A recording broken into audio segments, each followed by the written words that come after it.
Miremos ahora cuál es la situación actual de la violencia en el mundo desde el enfoque epidemiológico.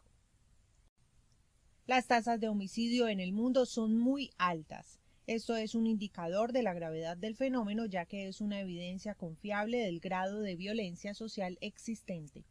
Este fenómeno tiene además una magnitud que supera cualquier otro tipo de causa de muerte, puesto que según la Organización Mundial de la Salud, cada año mueren en el mundo más de 1.6 millones de personas de manera violenta.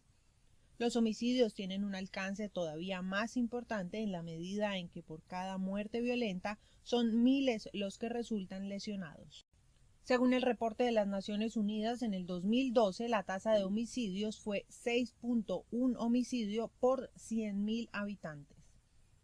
En el mismo reporte se indicó que la tasa global para el norte y sur de Europa no pasó de 1.5 por 100.000 habitantes. El 80% de las víctimas y autores de los homicidios son hombres. Finalmente, este informe establece que 4 hombres por cada mujer son víctimas de homicidio. Los varones de 15 a 44 años son los más afectados, con una tasa de 19.2 muertes por 100.000 habitantes. En 2011, la tasa de homicidios en Latinoamérica se situó en 25 por 100.000 habitantes, cifra que triplicó la tasa mundial. Algunos países centroamericanos y una buena proporción de los suramericanos presentan tasas de homicidios muy altas, incluso por encima del 30 y 50 y hasta por encima de 80 por 100.000 habitantes. Después de África, América es la región a nivel mundial con la tasa más alta de homicidios, según el reporte de Naciones Unidas en el año 2012. Y cuando miramos la distribución de violencia homicida por subregiones latinoamericanas, vemos que Centroamérica concentró el mayor número de homicidios durante el 2012, con un registro de 41 por cada 100.000 habitantes.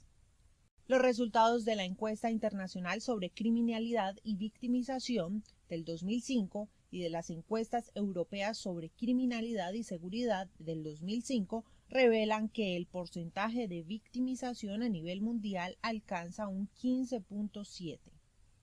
Por otro lado, estas encuestas notifican que hay un incremento de la urbanización del crimen en la medida en que la tasa de victimización en las ciudades pasó de 6 incidentes por 100.000 habitantes en 1990 a 8.8 en el 2000. Además, las armas de fuego son un factor muy prevalente, responden por el 42% de los homicidios del mundo, por el 74% en América y por el 21% en Europa. Asociado al acceso de las armas, el crimen organizado y el tráfico de drogas responden por la cuarta parte de muertes con armas de fuego en América Latina y por el 5% en Asia y Europa. Pero detengámonos un momento y hagamos un análisis visual de la situación de la posesión de armas y la tasa de homicidios en el mundo. Para ello, observemos los siguientes dos mapas.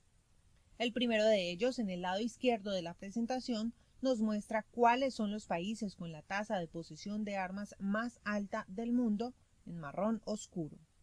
La lista la encabezan los Estados Unidos y le siguen Yemen, Suiza, Finlandia y Serbia. Ahora miremos el segundo mapa. En él se observan, en violeta oscuro, los países con mayor tasa de homicidios del mundo.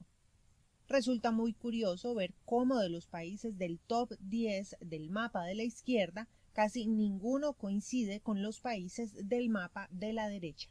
De hecho, resulta sorprendente que ninguno de los países con más altas tasas de homicidio del mundo se encuentre entre los países con más altas tasas de posesión de armas per cápita.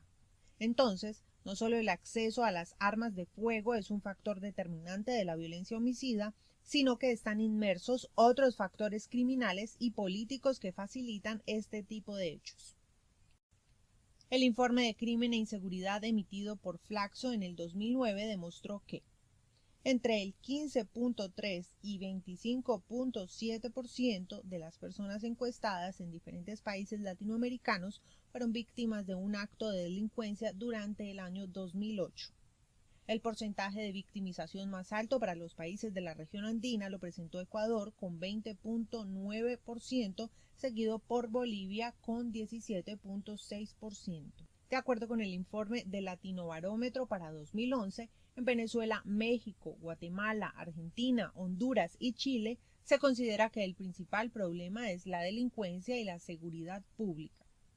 Según el mismo informe, la delincuencia y la criminalidad en Venezuela son críticas para el 57% de los encuestados y México para el 33%. Además de compartir una historia común, los países de América Latina comparten problemas, esperanzas y percepciones. Así lo demostró la encuesta de 2011 del Latinobarómetro. Por ejemplo, en esta gráfica vemos que mientras la percepción de que la delincuencia, representada por la línea azul, ha tenido un aumento sostenido en el tiempo, los latinoamericanos perciben que el desempleo ha tenido disminuciones, línea roja. Según el informe de 2009 de la Flaxo, en muchos países como Colombia, Perú, Honduras y República Dominicana, entre otros, muy pocas personas denuncian la ocurrencia de un hecho delictivo. En efecto, las cifras demuestran que menos del 50% de los delitos son puestos en conocimiento a las autoridades competentes. Así, 55% de los encuestados afirman que no denuncian porque consideran que no sirve de nada. Sin embargo, sabemos que uno de los roles esenciales de los estados es el de proteger y proporcionar un ambiente de seguridad y orden para su población. Entonces, que las personas puedan realizar de manera segura sus actividades económicas garantiza que un país se desarrolle y crezca económica y productivamente de manera adecuada. Por el contrario, en un entorno de elevada criminalidad donde las propiedades y las personas no están seguras, es muy difícil que se generen actividades productivas. En consecuencia, la violencia, la delincuencia y la criminalidad pueden tener un efecto negativo en el crecimiento económico de una región.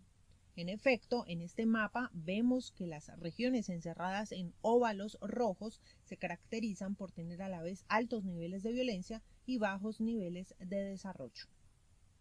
Pero no todos los reportes sobre crecimiento económico son desalentadores para América Latina.